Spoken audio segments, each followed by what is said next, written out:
VVIP culture పై దేశవ్యాప్తంగా వ్యతిరేకత వ్యక్తమవుతున్నా అధికార గణం మాత్రం ప్రముఖుల సేవలో తరిస్తోంది. సామాన్య ప్రయాణికులంటే నిర్లక్ష్యం ప్రదర్శించే ఎయిర్ ఇండియా మరోసారి తన నైజాన్ని చాటుకుంది. ఓ కేంద్ర మంత్రి కోసం విమానం టేకాఫ్ షెడ్యూల్ ను మార్చేసింది. అంతటితో ఆగకుండా 3 ప్యాసింజర్లను అకారణంగా విమానం నుంచి గెంటేసింది. వివాదం ముదరటంతో చివరకు మంత్రి అశోక్ గజపతిరాజు క్షమాపణలు చెప్పారు. ఎయిర్ ఇండియా పీకలతో అప్పుల్లో కూరుకుపోయిన ఈ ప్రభుత్వ రంగం విమానయాన సంస్థలకు లాభాల బాట పట్టడం చేతకాదు గాని ప్రయాణికుల్ని అడుగడుగునా అవమానించడానికి మాత్రం ముందుంటుంది. టికెట్ కొని ట్రావెల్ చేసే ప్రయాణికులందరికీ సమాన హక్కులుంటాయి. ఘనత వహించిన ఎయిర్ ఇండియాకు మాత్రం వీఐపీలంటే మహామర్యాద.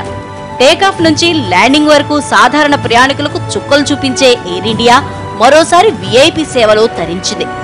ఒక్క క్షణం ఆలస్యమైన ప్రయాణికుల్ని లోపలకు అనుమతించిన ఎయిర్ ఇండియా అధికారులు కేంద్ర మంత్రి గారి కోసం గంట పాటు విమానాన్ని నిలిపేశారు.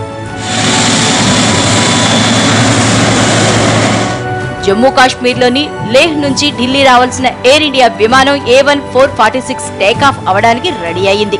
ప్రయాణికులు కూడా అందరూ ఎక్కేశారు. ఇంతలోనే ఎయిర్పోర్ట్ అధికారులకు సందేశం వచ్చింది. వీఐపీలు వస్తున్నారు, ఆపండి ఆపండి అంటూ. ఇంకేముంది, బ్రేక్ పడింది. కేంద్ర మంత్రి కిరణ్ రిజిజుతో పాటు జమ్మూ కాశ్మీర్ ఉప ముఖ్యమంత్రి నిర్మలా సింగ్ కోసం విమానాన్ని ఆపేశారు. సరే, ఆలస్యాన్ని సహించొచ్చు అనుకుంటే ఇందులో మరో నిర్వాకం కూడా ఉంది. వీఐపీల కోసం 3 ప్రయాణికుల్ని దింపేశారు. అందులో చిన్నపిల్లాడు కూడా ఉన్నాడు. ఇదంతా అధికారుల ఓవర్ యాక్షన్ తప్పితే తమకు ఎలాంటి సంబంధం లేదని కిరణ్ రిజిజు తప్పించుకుంటే కేంద్ర విమానయాన శాఖ మంత్రి అశోక్ గజపతిరాజు మాత్రం చివరికి సారీ చెప్పారు. విమానం డోర్స్ క్లోజ్ చేసిన తర్వాత వీఐపీల కోసం గంట సేపు ఆలస్యం చేసిన అధికారులు అప్పటికే ఎయిర్పోర్ట్ కొచ్చిన సాధారణ ప్రయాణికుల్ని మాత్రం అనుమతించకపోవడం ఎయిర్ ఇండియాకే చెల్లుతుంది.